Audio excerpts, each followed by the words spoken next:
Beats by Dallas, make it hurt.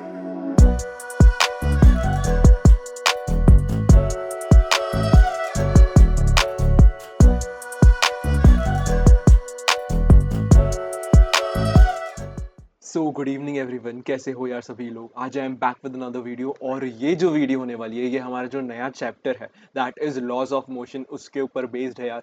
ठीक है, तो अभी तुम देख सकते हो तुम्हारी स्क्रीन पर कुछ टर्म वन स्प्रिंट करके लिखा हुआ है। ठीक है, तुम्हारी स्क्रीन पर कुछ टर्म वन स्प्रिंट करके लिखा हुआ है। अब तुम बोल रहे हो भैया ये क्या नई चीज़ है यार।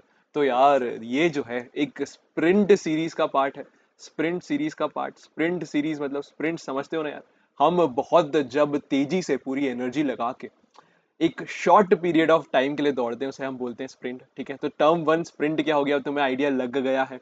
यहाँ पे हम तुम्हारी जो एनसीईआरटी है, ठीक है, उसको बहुत ही बेहतरीन तरीके से तुम्हारी जो टर्म वन एग्जाम है उसके लिए कवर करा रहे होंगे। ठीक है, अभी तक कुछ इरेगुलरिटीज तुम देख रहे होगे यार इस चैनल पे, तो यार वो अब जो है खत्म होने वाली है। एंड ये जो टर्म वन की जो स्प्रिंट है ये टाइम से तुम्हारे पास तुम्हारी स्क्रीन पे जो है आने वाली है। ठीक है, तो अगर ये वीडियो अच्छी लग रही है, अगर तुम्हें लग रहा है इनसे तुम्हारा कुछ थोड़ा सा भी फायदा हो रहा है यार, तो तुम क्या कर सकते हो, इस वीडियो को लाइक कर सकते हो।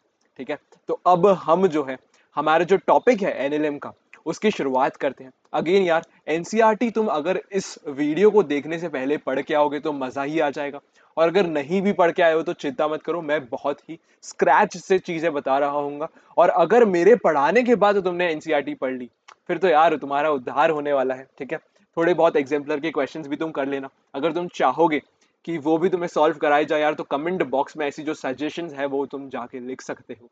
ठीक है, तो यार अब हमारा जो चैप्टर है ऑफ लॉज ऑफ मोशन उसे बिना किसी देरी के शुरू करते हैं। ठीक है, तो यार दिस इज माय इंट्रोडक्शन, तुम पढ़ सकते हो मेरे बारे में कुछ चीजें यहाँ पर लिखी गई हैं। ठीक है, ये जो है पढ़ ले डॉट इन का जो इंस्टाग्राम पेज है एंड जो टेलीग्राम ग्रुप है वहां पे तुम उसे फॉलो कर सकते हो। ठीक है, हमारी एक वेबसाइट भी है यार शानदार सी, वो भी तुम जाके देख सकते हो। ठीक है, तो यार अब हमारा जो टॉपिक है वो स्टार्ट होते हुए यहाँ पे तुम देख सकते हो हेडिंग जो है लॉज ऑफ मोशन डल चुकी है। एंड यहाँ पे सबसे पहले बात करेंगे हम फर्स्ट लॉ की।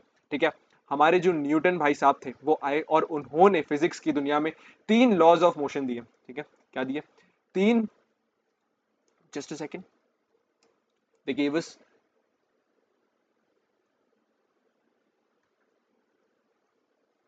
तो यार उन्होंने जो तीन लॉ दिए हमें, जो हमारे न्यूटन भाई साहब आए इस दुनिया में और उन्होंने हमें तीन लॉ दिए, राइट।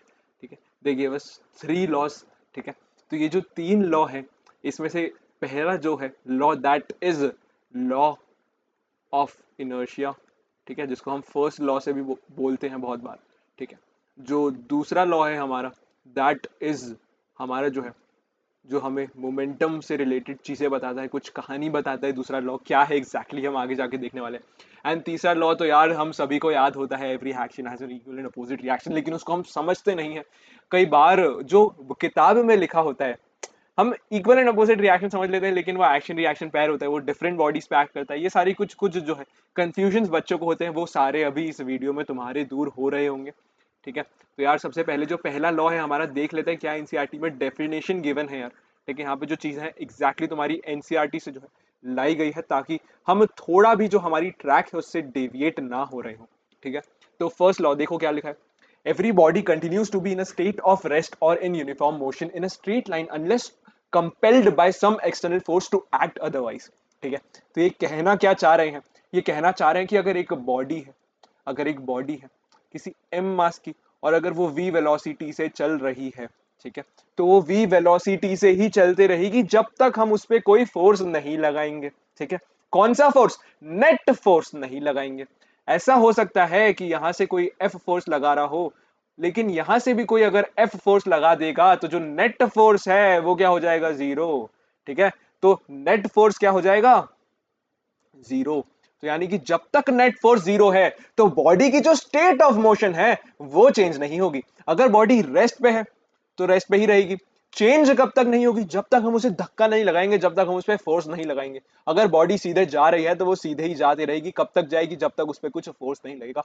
और इसी से रिलेटेड हमने हमारी जो क्लास नाइन्थ है उसमें काफी सारे एग्जाम्पल देखे थे। हमने देखा था कि हम अगर बस में बैठे होते हैं, राइट, और बस आगे की तरफ जा रही होती है, राइट, तो जैसे ही बस रुक जाती है तो हमें लगता है कि हम आगे की तरफ थोड़ा सा धक्का खा रहे हैं। ऐसा क्यों होता है? क्योंकि हमारी टेंडेंसी होती है बस में बैठे बैठे आगे चलने की, ठीक है। अब ये जो टेंडेंसी है ये ब्रेक हो रही है, ठीक है। तो यहाँ पे हमारा जो इनर्शिया है उसकी वजह से हम आगे चल देते हैं, ठीक है। तो अगेन लॉ ऑफ इनर्शिया क्या है, हमें याद क्या चीज रखनी है, हमें बस इतनी सी चीज याद रखनी है, that is every body continues to be in its state of rest or uniform motion। अगर रेस्ट में है तो रेस्ट में ही रहेगी, अगर यूनिफॉर्म मोशन से जा रही है तो यूनिफॉर्म मोशन से ही जाएगी। अब यूनिफॉर्म मोशन क्या होता है यार, ये काइनेमैटिक्स में हम पढ़ चुके हैं, ठीक है। Unless compelled by some external force, ठीक है। तो रेस्ट में है तो रेस्ट में ही रहेगी, यूनिफॉर्म मोशन में है तो यूनिफॉर्म मोशन में ही रहेगी, unless compelled by an external force, ठीक है। तो ये था हमारा फर्स्ट लॉ। अब सेकंड पॉइंट क्या गिवन है वो भी देख लो। If the net external force on the body is zero, its acceleration is zero. Obvious सी बात है, F is equals to M A होता है, right. F is equals to M A, ये अभी हमने पढ़ा नहीं है बट स्टिल हमें थोड़ा सा आइडिया है यार, तो थोड़ा तुम्हारा 9th का नॉलेज में यहाँ पे ला रहा हूँ ताकि तुम्हें चीजें अच्छे से समझ आए, ठीक है। तो अगर जो तुम्हारे बॉडी उसमें नेट फोर्स जीरो है, यानी कि हम बोल सकते हैं कि उसके ऊपर जो लगने वाला एक्सेलरेशन है वो ही जीरो है, ठीक है। अब अगर किसी बॉडी का एक्सेलरेशन जीरो है, एक्सेलरेशन क्या होता है, acceleration is change in velocity upon में time taken, right. Change in velocity upon में टाइम टेकन ही क्या होता है हमारा एक्सेलरेशन, डीवी अपॉन में डीटी, इंस्टेंटेनियस एक्सेलरेशन होता है हमारा, ठीक है। तो अब हमें पता है कि change in velocity he zero है, क्यों, क्योंकि एक्सेलरेशन जीरो, एक्सेलरेशन जीरो क्यों, क्योंकि फोर्स जीरो है।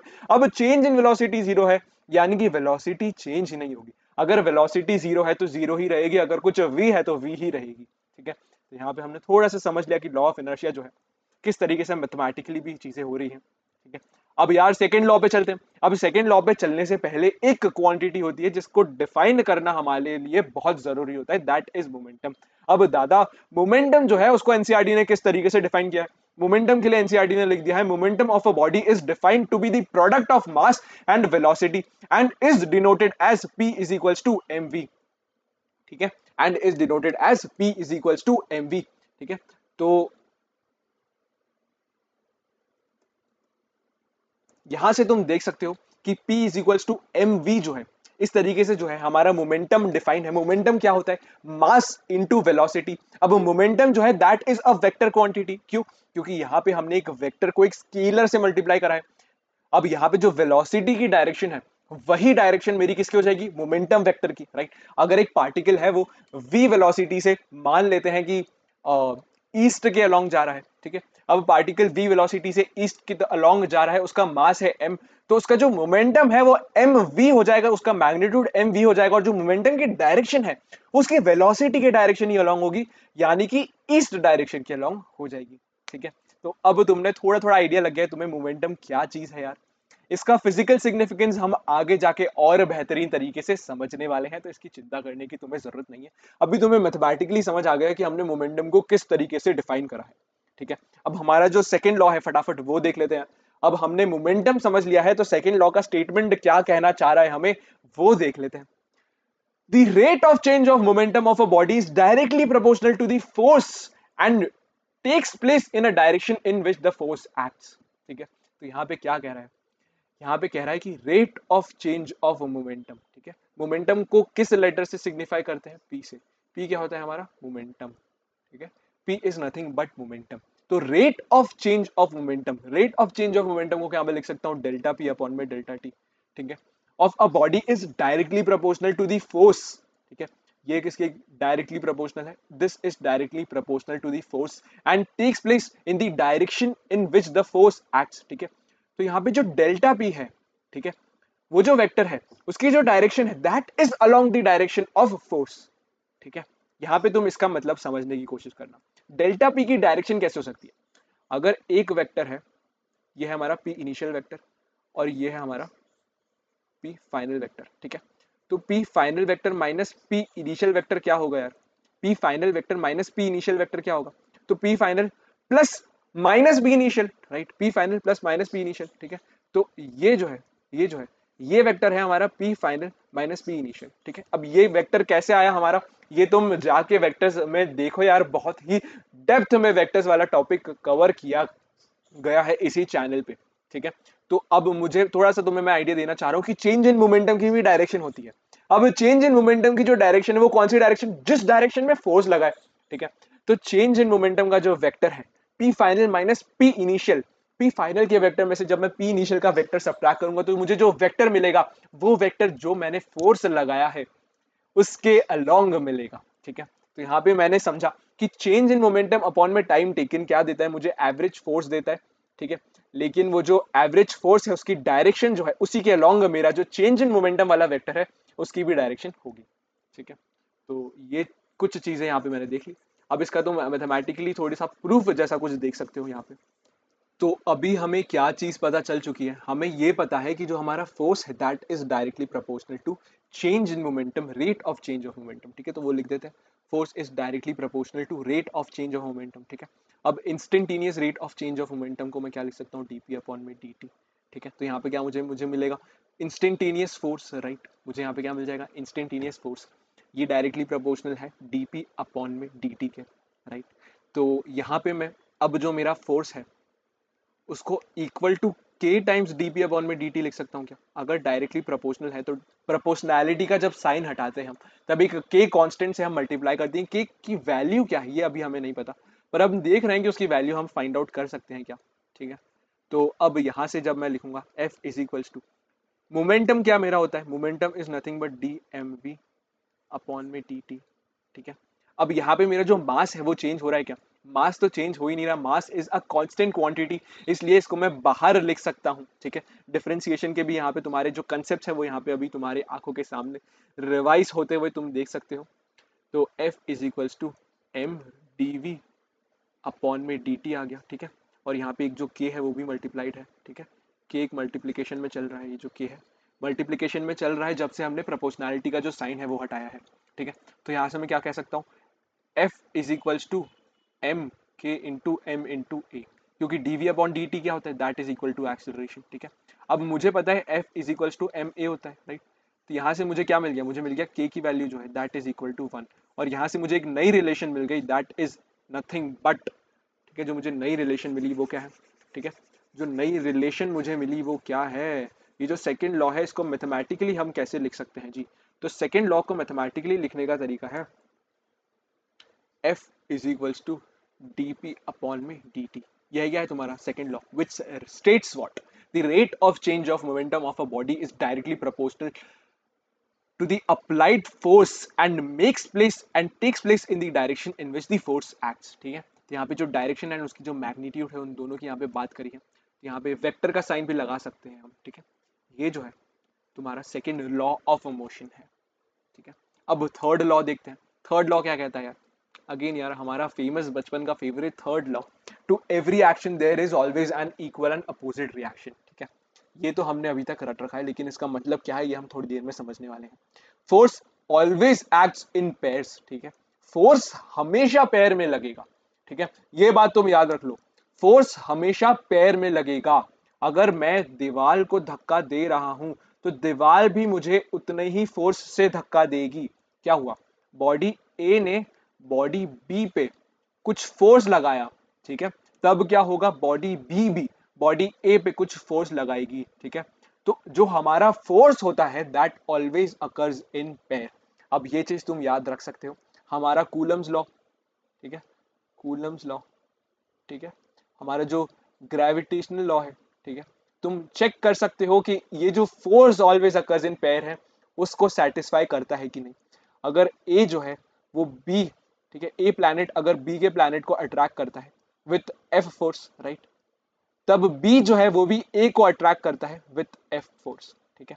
तो ये जो है तुम थोड़ा सा अब इसकी एप्लीकेशन समझ रहे हो, ठीक है। तो ये लाइन का तुम मतलब समझे, force on a body A by B is equal and opposite to the force on B by A, ठीक है। तो यहाँ पे इसको मैथमेटिकली कैसे लिखते हैं हम, ठीक है।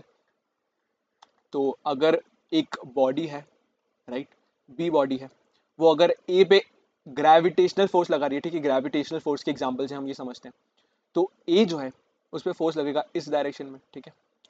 अब ए जो बी पे फोर्स लगाएगा उसकी वजह से बी पे फोर्स लगेगा इस डायरेक्शन में, ठीक है। तो यहाँ पे तुम देख सकते हो कि mass of a into mass of b into universal gravitational constant upon में आर का स्क्वायर, ठीक है, अपॉन में आर का स्क्वायर। ये क्या हुई हमारी ये वैल्यू हुई हमारी जो ग्रेविटेशनल फोर्स लग रहा है उसकी, यानी कि फोर्स तो सेम लग रहा है, ठीक है। ए जो बी पे फोर्स लगा रहा है और बी जो ए पे फोर्स लगा रहा है वो तो सेम है, लेकिन उनकी जो डायरेक्शन है वो अपोजिट है, ठीक है। अब यहाँ पे काफी बच्चे सोच रहे होंगे कि तो भैया फोर्स डबल क्यों नहीं हो जाता यार, तो ये बेवकूफी जैसी चीजें मत सोचो यार। ए पे तो फोर्स जो लगा रहा है वो सिर्फ बी की वजह से ही लगेगा। बी ए पे कितना फोर्स लगा रहा है, ये इतना। अब ए बी पे फोर्स कितना लगा रहा है, ए बी पे भी फोर्स उतना ही लगा रहा है लेकिन अपोजिट डायरेक्शन में, ठीक है। समझना, दो अलग अलग बॉडीज एक दूसरे पे फोर्स लगा रही हैं, ठीक है। तो यहाँ पे तुम थोड़ी सी यहाँ पे कंसेप्चुअल क्लैरिटी रखो यार। एक्शन रिएक्शन पेयर जो है वो अलग अलग बॉडीज पे लगते हैं, ठीक है। यहाँ पे ए ने बी पे एक्शन किया तो बी ने ए पे फिर रिएक्शन करा है, ठीक है। अब यहाँ पे एक और चीज, there is no cause effect relation implied in the third law. The force on a by b and the force on B by a acts at the same time, ठीक है। तो ऐसा कुछ नहीं है कि पहले ए ने बी पे लगाया फिर उसको देखा बी ने और बोला कि अब मेरे को भी ए पे लगाना पड़ेगा, ऐसा कुछ नहीं हो रहा है। ये पूरी चीजें जो हमारी फिजिक्स है उसमें साइमल्टेनियसली होती हैं। तो ये हमारा जो थर्ड लॉ ऑफ मोशन है वो हो गया, ठीक है। अब कंजर्वेशन ऑफ मोमेंटम देख लेते हैं। कंजर्वेशन ऑफ मोमेंटम ये क्या चीज है भैया, इसको समझ लेते हैं अब। तो यार कंजर्वेशन ऑफ मोमेंटम का जो स्टेटमेंट है वो पढ़ने की कोशिश करते हैं आखिर हमें कहना क्या चाह रहा है, ठीक है। यहाँ पे क्या लिखा है, the total momentum of an isolated system of interacting particle is conserved, ठीक है। The total momentum of an isolated system, isolated system का क्या मतलब है, of interacting particle is conserved, ठीक है। तो आइसोलेटेड सिस्टम का मतलब है कि जहां पे सिर्फ इंटरनल फोर्सेस होंगे, जहां पे सिर्फ इंटरनल फोर्सेस होंगे, यहाँ पे जो एक्सटर्नल फोर्सेस हैं वो क्या होंगे, जीरो, ठीक है। आगे आके समझ आएगा धीरे धीरे, अभी मैं तुम्हें एक एग्जांपल से समझाने वाला हूँ। मान लो एक बॉडी है ए और एक और बॉडी है बी, ठीक है। अब यहाँ पे अगर ए और बी की बात हो रही है, ठीक है, तो अगर ए और बी की बात हो रही है तो फोर्स ए या बी की वजह से ही लग सकता है, ए पे ही लगेगा और बी पे ही लगेगा। अगर मैं यहाँ पे ए और बी की बात करूं और कोई सी एक नया ऑब्जेक्ट ले आऊं और उस सी ने ए और बी पे अगर फोर्स लगाया है फिर तो बात नहीं बनेगी। अगर मैं ए और बी की बात कर रहा हूं तो, अब अगर मैं ए और बी की बात कर रहा हूं तो बात कब बनेगी भैया, जब सी जैसा कुछ एक्सटर्नल फोर्स नहीं आ रहा है, जब कोई बाहरी दुनिया से, ये जो हमारा सिस्टम हमने डिफाइन करा है जिसमें कौन से दो पार्टिकल्स हैं, एक है ए एंड एक है बी, ठीक है। तो ये जो हमने सिस्टम बनाया है इसमें अगर ए पे कोई फोर्स लगाएगा तो वो बी ही हो सकता है और अगर बी पे कोई फोर्स लगाएगा तो वो ए ही हो सकता है, ठीक है। इस तरीके से हम बोल सकते हैं कि यहाँ पे जो भी फोर्सेस लगेंगे वो क्या हो जाएंगे, इंटरनल फोर्सेस। जिन ऑब्जेक्ट्स की बात हो रही है अगर वो ऑब्जेक्ट्स ये एक दूसरे पे कुछ फोर्स लगा रहे हैं तब वो फोर्सेस होंगे internal forces. In that case हम कंजर्वेशन ऑफ मोमेंटम कर सकते हैं। अगर बाहरी दुनिया से कोई एक सी ऑब्जेक्ट या सी जैसा कुछ एक बॉडी आ जाती है और फिर वो ए और बी पे फोर्स लगाती है तब हम ए और बी का जो सिस्टम है उसमें मोमेंटम कंजर्व नहीं कर सकते, लेकिन तब हम ए बी और सी का जो सिस्टम है उसमें मोमेंटम कंजर्व कर देंगे, ठीक है। आगे वर्क एनर्जी पावर के चैप्टर पढ़ने के बाद हम इस बात में बहुत डेप्थ में जाएंगे। मोमेंटम वाला जो टॉपिक होता है उसके भी बहुत बेहतरीन क्वेश्चन बनते हैं यार, लेकिन यहाँ पे तुम्हारी एनसीईआरटी में एनएलएम वाले चैप्टर में ही थोड़ा सा उसके बारे में मेंशन किया था, इसलिए मैं यहाँ पे तुम्हें थोड़ी सी हिंट दे रहा हूँ। आई होप तुम्हें इसे बहुत ही बेहतरीन तरीके से तुम इस चीज को अभी समझ पाए होंगे, ठीक है। इसका मैथमेटिकल वर्जन देखते हैं। मैथमेटिकल वर्जन में क्या बोल रहा हूँ, मोमेंटम कंजर्व होगा। मोमेंटम कंजर्व हो मतलब क्या होता है, मोमेंटम कंजर्व करना मतलब मुझे मैथमेटिकली क्या प्रूफ करना है, ठीक है। तो मैं बोल देता हूँ ये जो ए है, ठीक है, एम ए, इसका जो इनिशियल मोमेंटम था, राइट, जो ए बॉडी है उसका जो इनिशियल मोमेंटम था वो क्या है, उसको मैं बोल देता हूं पी ए इनिशियल, ठीक है। अब ए बॉडी का जो फाइनल मोमेंटम है उसको मैं क्या बोल देता हूं, पी ए फाइनल। सिमिलरली बी बॉडी का इनिशियल मोमेंटम को मैं क्या बोल सकता हूं, पी बी इनिशियल। और बी बॉडी के फाइनल मोमेंटम को मैं क्या बोल सकता हूं, पी बी फाइनल, ठीक है। अब यहाँ पे मुझे क्या पता है, मुझे पता है जो कंजर्वेशन ऑफ मोमेंटम है मेरा वो हो रहा होगा, यानी कि जो मेरा सिस्टम है उसका जो इनिशियल मोमेंटम था एंड जो सिस्टम का फाइनल मोमेंटम है वो सेम आने चाहिए, ठीक है। जो सिस्टम है उसका मोमेंटम चेंज नहीं होना चाहिए। अब ये जो ए और बी का सिस्टम है इसका मोमेंटम क्या होगा? इसका momentum will be nothing but momentum of A, initially क्या मोमेंटम होगा पूरे सिस्टम का? तो initial momentum of A, right?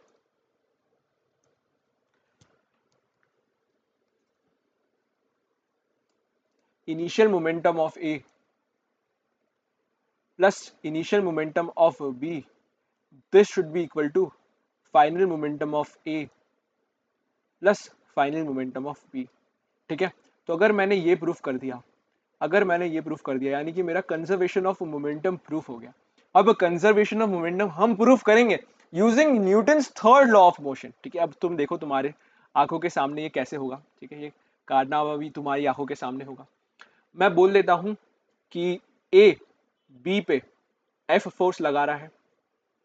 ठीक है, ए बी पे एफ फोर्स लगा रहा है और बी ए पे एफ डैश फोर्स लगा रहा है।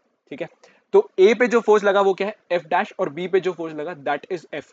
ठीक है, तो एफ डैश किसके इक्वल होगा? F dash will be equal to change in momentum of A. ठीक है, P A final minus P A initial, ठीक है, अपॉन में डेल्टा टी। ठीक है, और एफ किसके इक्वल होगा? Change in momentum of B, तो P B final minus P B initial upon में डेल्टा टी, ठीक है, rate of change of momentum ही क्या होता है? फोर्स। ठीक है, अब यहाँ पे मुझे पता है, मुझे क्या पता है? F dash is equals to minus f. ठीक है, तो जब हम ये करेंगे f dash is equals to minus f करेंगे, ठीक है, इनको तुम इक्वेट कर दो। जब तुम इक्वेट करोगे तो डेल्टा टी कट जाएंगे। ठीक है, और एक माइनस साइन लगा के तुम इक्वेट करोगे तो तुम्हें जो है फाइनली उसको रीअरेंज करके ये चीज जो है मिलने वाली है। अब इतना तुम कॉपी पेन करके खुद से लिखो यार। कुछ रीजन हो रहा है इस वीडियो में, यहाँ पे जो है मैं राइट नहीं कर पा रहा हूँ स्क्रीन के कॉर्नर पे, इसलिए यार थोड़ी सी जो है स्पेस में इनसफिशिएंट जो है जगह मिल रही है मुझे लिखने के लिए, इस वजह से मैं थोड़ा सा है जो है जगह को कॉम्प्रोमाइज कर रहा हूँ। बट यार इसके आगे अंडरस्टूड है यार। तुम्हें क्या करना है? F is equals to f dash is equals to minus f, ये तुम्हें पता है। अब इसे तुम एफ डैश और एफ की वैल्यू लिख दो यहाँ से। ठीक है, डेल्टा टी कट जाएंगे, उसको तुम थोड़ा सा ही रीअरेंज करोगे तो तुम्हें ये जो है मिल जाएगा। इस तरीके से जो हमारा कंजर्वेशन ऑफ मोमेंटम है वो हमने बड़ी आसानी के साथ प्रूफ कर दिया। ठीक है, अगर एक्सटर्नल फोर्स जीरो है और सिस्टम में सिर्फ इंटरनल फोर्सेस ही प्रेजेंट है, यानी कि हम उस सिस्टम का जो है मोमेंटम उसे कंजर्व कर सकते हैं। अगर तुम इस प्रॉपर्टी को याद रखोगे और इसको तुम पूरी बेहतरीन तरीके से फील्ड में समझ रहे हो कि इसको हम कब यूज कर सकते हैं, तो आगे जाके एडवांस के क्वेश्चंस करने में तुम्हें बहुत फायदा मिल रहा होगा। काफी सारे ऐसे क्वेश्चंस होते हैं जिसमें मोमेंटम कंजर्व करके हमारी चीजें बहुत आसान हो जाती है, लेकिन बच्चों को यही नहीं समझ आता कि यहाँ पे मोमेंटम हमें कंजर्व करना है। ठीक है, तो यहाँ पे कंजर्वेशन ऑफ मोमेंटम के बारे में भी हमने 2-4 बातें कर ली। ठीक है, अब इक्विलिब्रियम ऑफ पार्टिकल करके भी एक हेडिंग है हमारी एनसीईआरटी में, उसमें क्या लिखा गया है यार वो भी जाके पढ़ लेते हैं। Equilibrium of a particle in mechanics refer to the situation when the net external force on the particle is zero। ठीक है, तो अगर एक पार्टिकल है उस पर कुछ फोर्सेस लग रहे हैं, मान लेते हैं F1 F2 F3। ठीक है, तो ये जब तक इनका जो वेक्टर प्रोडक्ट है, वेक्टर प्रोडक्ट नहीं vector addition, F1 vector plus F2 vector plus F3 vector, ठीक है, इनका जो वेक्टर एडिशन है that is equal to zero, उस केस में मैं क्या बोल सकता हूँ कि यहाँ पे जो पार्टिकल है वो इक्विलिब्रियम में है। ठीक है, according to the first law this means that the particle is either in rest और इन यूनिफॉर्म मोशन। अब पार्टिकल पे नेट एक्सटर्नल फोर्स क्या है? जीरो, यानी कि पहले लॉ के हिसाब से उसकी जो state of rest, state of motion है वो चेंज नहीं होगी, यानी कि अगर रेस्ट में तो रेस्ट में ही रहेगा, और अगर यूनिफॉर्म वेलोसिटी है तो यूनिफॉर्म वेलोसिटी में ही रहेगा, यूनिफॉर्म मोशन में है तो यूनिफॉर्म मोशन में ही रहेगा। वही चीज यहाँ पे लिखी गई है जो मैं तुम्हें पहले ही बता चुका हूँ। If two forces F1 and F2 act on a particle, equilibrium requires F1 is equals to minus F2। ठीक है, यहाँ पे क्या बोल रहे हैं? यहाँ पे मैंने तुम्हें क्या बोला था? F1 अगर अगर सिर्फ दो ही फोर्स एक्ट होते हैं, ठीक है, तो तुम्हारा नेट फोर्स क्या होना चाहिए? जीरो। F1 प्लस F2 ये किसके इक्वल आना चाहिए? जीरो।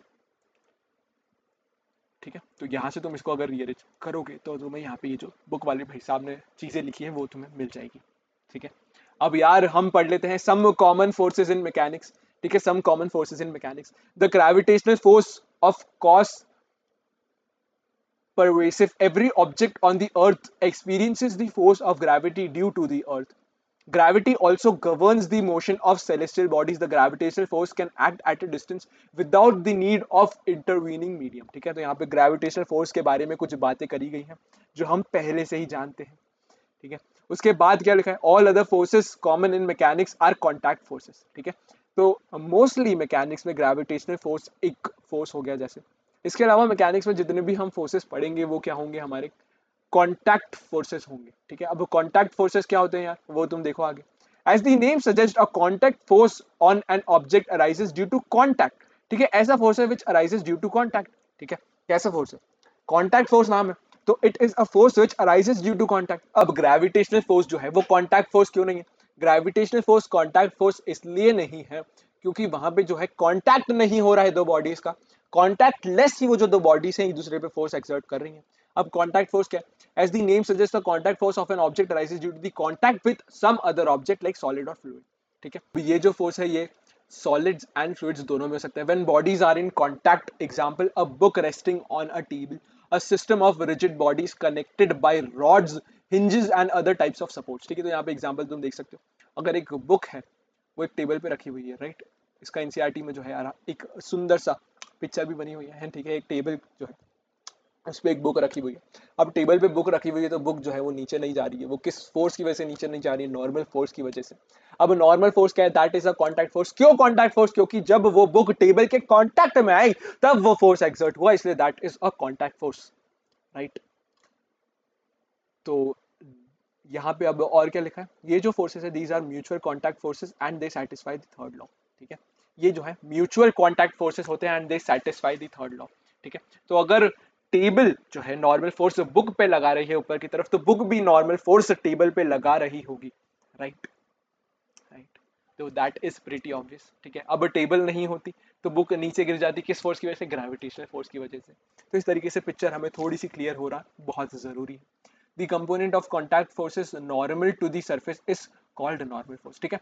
तो जो हमारा contact force है वो हमारी जो सरफेस है उसके अलोंग किसी भी डायरेक्शन में लग सकता है, लेकिन उसका एक कंपोनेंट अगर परपेंडिकुलर डायरेक्शन में आ रहा है तो उसका जो परपेंडिकुलर डायरेक्शन में कांटेक्ट फोर्स का कंपोनेंट है उसको हम क्या बोलते हैं, नॉर्मल फोर्स। यानी कि परपेंडिकुलर डायरेक्शन में जो कांटेक्ट फोर्स लगता है that is called as normal force. इसको हमने अब याद कर लिया, ठीक है। अब जो component of contact force parallel to the surface, right, component of contact force parallel to the surface that is called as friction force, ठीक है। तो यहाँ पे हमारा जो कांटेक्ट फोर्स है उसको सरफेस के पैरेलल एंड सरफेस के परपेंडिकुलर हमने ब्रेक कर दिया। जो फोर्स सरफेस के पैरेलल लग रहा है उसको मैंने बोल दिया फ्रिक्शन फोर्स, एंड जो फोर्स सरफेस के परपेंडिकुलर लग रहा है उसको मैंने बोल दिया कांटेक्ट फोर्स, ठीक है। तो यहाँ पे हमने सम कॉमन फोर्सेस के बारे में बात करी है। अब यहाँ पे उसी तरीके से तुम कुछ और कांटेक्ट फोर्स देख सकते हो, राइट, कुछ और कांटेक्ट फोर्स देख सकते हो जो कि हमारे फ्लूइड्स में लगते हैं। That is buoyant force, viscous force and air resistance.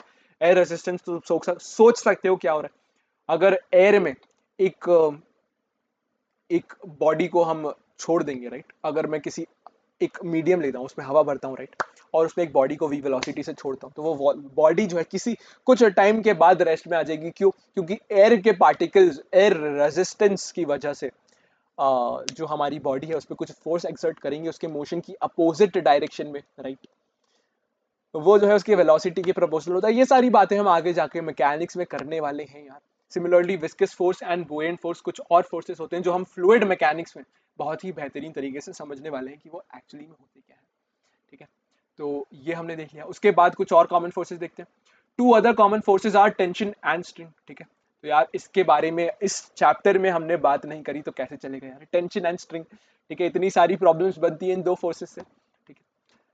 Tension in a string and force due to spring, ठीक है। तो दो टाइप के फोर्सेस कौन से होते हैं, टेंशन जो कि एक स्ट्रिंग में आ रहा है, राइट, एंड एक स्प्रिंग की वजह से क्या फोर्स है वो। अब स्प्रिंग और स्ट्रिंग में क्या अंतर होता है तुम्हें बताएं तो, स्प्रिंग कुछ इस तरीके से होती है और स्ट्रिंग को कुछ नहीं, मतलब एक थ्रेड, एक रोप इज अ स्ट्रिंग, ठीक है। बट यहाँ पे फिजिक्स में उसकी कुछ प्रॉपर्टीज होती है। हम जो भी स्प्रिंग लेते हैं, राइट, जितनी भी स्प्रिंग लेंगे हमारे क्वेश्चन को सॉल्व करने के लिए, वहां पे उनका जो मास है हम वो जीरो मान रहे होंगे। जितनी भी स्ट्रिंग लेंगे हम क्वेश्चन को सॉल्व करने के लिए, उनका जो मास है उसको जीरो मान रहे होंगे, ठीक है। कुछ केसेस में इनका मास आ जाता है, वो क्वेश्चन काफी एडवांस बन जाते हैं, उस तरीके की क्वेश्चन भी हम देखेंगे, बिल्कुल चिंता करने की जरूरत नहीं है। Whereas spring is compressed और extended by an external force, ठीक है। तो क्या हो रहा है, जब स्प्रिंग जो है उसको कंप्रेस कर रहे हैं या फिर एक्सटेंड कर रहे हैं बाय एन एक्सटर्नल फोर्स, और रिस्टोरिंग फोर्स इज जनरेटेड, ठीक है। एक रिस्टोरिंग फोर्स जनरेट होता है, यानी कि क्या, अब यहाँ पे स्प्रिंग के फोर्सेस के बारे में बात कर रहे हैं। अगर एक स्प्रिंग है, ठीक है, इतनी बड़ी, इसकी नेचुरल लेंथ है, उसको मैं कंप्रेस कर देता हूँ। अगर मैंने स्प्रिंग को कंप्रेस करा, उसको छोटा करा, राइट, तो वो कुछ फोर्स लगाएगी। सिमिलरली उसको इलोंगेट करा तो वो कुछ फोर्स लगाएगी, ठीक है। और वो जो फोर्स होगा that will be proportional to my elongation और कंप्रेशन। अगर मैंने स्प्रिंग को बहुत ज्यादा इलोंगेट करा तो बहुत ज्यादा फोर्स लगेगा, अगर बहुत ज्यादा कंप्रेस करा तो बहुत ज्यादा फोर्स लगेगा आगे। तो ये सब कुछ कॉमन सी बातें हैं जो हम नॉर्मल फील से समझ सकते हैं, वो यार मैंने यहाँ पे तुम्हें फिर से बता दी, ठीक है। The spring force F is written as F is equals to minus k x, ठीक है, minus k x minus sign Q. अगर मैंने स्प्रिंग को इलोंगेट करा, राइट, मैंने स्प्रिंग को इलोंगेट करा, यानी कि जो स्प्रिंग है उसका डिस्प्लेसमेंट किस डायरेक्शन में हो, उसका डिस्प्लेसमेंट इस डायरेक्शन में हो रहा है, राइट, लेकिन स्प्रिंग जो फोर्स लगाएगी उसके डिस्प्लेसमेंट जिस डायरेक्शन में हुआ है उसके अपोजिट लगाएगी। मैंने इस डायरेक्शन में स्प्रिंग को खींचा तो स्प्रिंग इसको वापस खींचने की कोशिश करेगी। इस वजह से यहाँ पे जो है F is equals to minus k x, इस तरीके से जो हमारा स्प्रिंग फोर्स है वो डिफाइंड है। यहाँ पे x क्या है डिस्प्लेसमेंट, k क्या होता है हमारा जो स्प्रिंग होती है उसका कांस्टेंट, ठीक है, एंड F जो है that is our force, and minus sign क्यों आया, क्योंकि जो फोर्स लगेगा that is opposite to the direction of displacement of the spring, ठीक है। तो ये हमने देखे, यहाँ पे मैंने वही चीज लिखी हुई है यार, the negative sign denotes the force is opposite to the displacement of the unstretched state, right. The restoring force in a string is called tension, ठीक है। अभी तक हमने जो फोर्स की बात करी F is equals to minus k x, ये कौन सा फोर्स है, ये वो फोर्स है जो स्प्रिंग में लग रहा है। अब स्ट्रिंग में जो फोर्स लगेगा that is called in tension, ठीक है, वो फोर्स को हम क्या बोलते हैं, tension. It is customary to a use of constant tension throughout the string, ठीक है। तो अभी मैंने तुम्हें क्या बोला कि हम जितने भी केसेस पढ़ेंगे फिजिक्स में उसमें जो स्ट्रिंग होगी उसका जो मास होगा जीरो। अब स्ट्रिंग का अगर मास जीरो दिया है, आइडियल केस की बातें करेंगे हम, उसका कुछ तो मास होता है यार, लेकिन वो इतना कम होगा हमारे सिस्टम में बाकी चीजों के कंपैरेटिवली कि for the sake of easiness and for the simplicity of our problem हम उसको जीरो मान लेंगे, ठीक है। अब हमने उसको जीरो मान लिया है, तो जब भी हम एक स्ट्रिंग का मास जीरो मानेंगे तो वो जो स्ट्रिंग है उसके अलोंग जितने भी पार्टिकल जो स्ट्रिंग के हिस्सा है उन सब में जो टेंशन होगा दैट विल बी इक्वल, ठीक है। तो एक और स्ट्रिंग की प्रॉपर्टी है जो तुम याद कर सकते हो, इनको यूज करके हम क्वेश्चन कैसे सॉल्व कर रहे होंगे तुम्हें आगे जाके समझ में आएगा, राइट। एंड टेंशन जो है वो इक्वल क्यों आएगा, ये भी तुम क्वेश्चन सॉल्व करते करते तुम्हें धीरे धीरे थोड़ी फील आने वाली है, राइट। कुछ चीजें खुद से सोच के बेस्ट समझ आती है, राइट, इन चैप्टर 1, ठीक है। अब कॉमन फोर्सेस के बारे में यार, कॉमन फोर्सेस के बारे में एक और टिप्पणी यहाँ पे, in chapter 1 we learn that there are 4 fundamental forces in nature, ठीक है। हमने देखा था 4 फंडामेंटल फोर्सेस होते हैं, कौन से फोर्सेस होते हैं वो तुम कमेंट सेक्शन में जाके लिख सकते हो। ओ शिट, इसके आगे बता दिया, the weak and the strong forces appear in domains that do not concern us here, right. तो यहाँ पे जो वीक फोर्स एंड जो स्ट्रॉन्ग फोर्स की हमने बात करी थी, राइट, जो हमारा थर्ड एंड फोर्थ फोर्सेस थे वो हमें आगे जाके 12th में मॉडर्न फिजिक्स में कंसर्न करेंगे, लेकिन यहाँ पे हमें उनकी परेशानी लेने की बिल्कुल जरूरत नहीं है। यहाँ पे जिन फोर्सेस की बात हो रही है those are gravitational force and electrical force, ठीक है। यही जो है ये हमारे मैकेनिक्स के कंसेप्ट्स में रेलेवेंट होंगे। The difference contact forces of mechanics mentioned above are fundamentally arises from the electrical forces, ठीक है। तो हमने अभी तक कितने टाइप की फोर्सेस की बात करी, ग्रेविटेशनल फोर्स और कॉन्टैक्ट फोर्स। कॉन्टैक्ट फोर्स कौन से टाइप के थे, एक था नॉर्मल, ठीक है, एक था फ्रिक्शन, ठीक है। उसके बाद हमने स्प्रिंग और स्ट्रिंग में फोर्सेस की बात करी, स्प्रिंग और स्ट्रिंग में, ठीक है। यहाँ पे जो फोर्स था that was equal to minus k x, ठीक है, और इसमें जो फोर्स लग रहा था उसको हम क्या बोलते थे, टेंशन, ठीक है। तो यहाँ पे जो ग्रेविटेशनल फोर्स है मेरा, ठीक है, वो तो एक अलग तरीके से ही फोर्स है, उसकी तरीके से डिफाइंड है, लेकिन मेरे जो भी कॉन्टैक्ट फोर्सेस हैं, मेरे जितने भी कॉन्टैक्ट फोर्सेस हैं वो बेसिकली इलेक्ट्रिकल फोर्सेस हैं। कैसे भैया, अब कॉन्टैक्ट फोर्सेस इलेक्ट्रिकल फोर्सेस क्यों हैं ये तुम्हें मैं समझाने की कोशिश करता हूँ, ठीक है। तो मान लेते हैं ये जो है मेरा पेन है, राइट, जिससे मैं लिख रहा हूँ। अब इससे मैं अगर मेरी फिंगर टच करूंगा, राइट, तो मैं देख सकता हूँ कि मेरी फिंगर से ये जो पेन है इसको मैं पुश कर पा रहा हूँ, ठीक है। बट एक्चुअली में ये जो फिंगर है और ये जो पेन है इनके जो मॉलिक्यूल्स हैं, इनके जो एटम्स है वो एक दूसरे से टच नहीं करे हैं एक्चुअली, कि इन जो चीजें हैं, जैसे मान लेते this is my finger, right, this is my finger and ये जो है हमारा पेन है, राइट।